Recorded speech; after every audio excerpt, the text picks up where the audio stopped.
On l'a connu sur scène puis sur le petit écran avant de le voir débarquer au cinéma.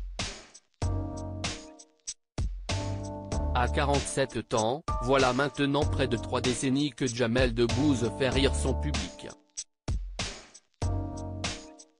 Des spectateurs aussi fidèles que reconnaissants, qui ne rechignent pas à découvrir tous les projets de leur idole. Et autant dire que s'il est aussi bon acteur qu'humoriste et animateur du Marrakech du Rire, il compte désormais une ligne supplémentaire sur son CV, celle de propriétaire de restaurant. Le Monde est allé à la rencontre de Jamel Debbouze dans le restaurant Darmima, situé sur le toit de l'Institut du Monde Arabe à Paris, a ouvert ses portes en février dernier. Un challenge qu'il a réalisé en hommage à la cuisine de sa mère Fatima Debbouze. Darmima paraît loin de mon métier, mais il ne l'est pas de moi et de mon histoire.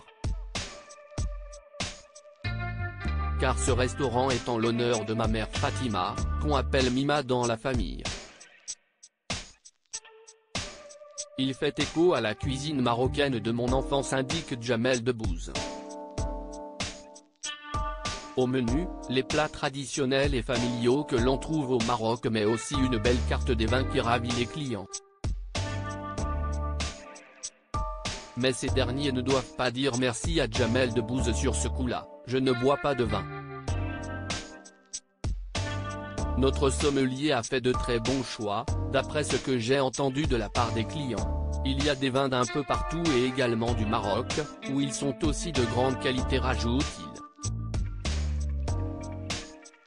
Jamel Debbouze en profite pour dévoiler un pan de sa vie privée avec Mélissa Thériault, à la maison, si estime ma femme qui achète du vin si on reçoit des amis. Mais entre nous, dans le couple, le vin n'est pas un sujet. Désolé, je ne peux pas en parler. J'apprends beaucoup à son contact. S'il y a des domaines que Jamel Debbouze ne maîtrise pas, contrairement à son épouse, il apporte autant, si ce n'est plus, à la journaliste. Dans En aparté, la maman de Léon, 14 ans et Lila, 11 ans, avait indiqué qu'elle avait trouvé un parfait équilibre avec l'humoriste. Leur point fort ? La communication. J'ai rencontré quelqu'un que j'admire énormément, qui continue de m'impressionner par son indépendance d'esprit, par la liberté. J'apprends beaucoup à son contact. On parle beaucoup et on débat.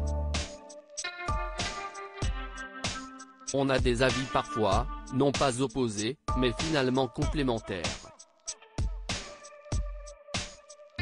Si est toujours très riche. Comme celui d'Amélie Poulain, le destin des amoureux promet d'être encore fabuleux.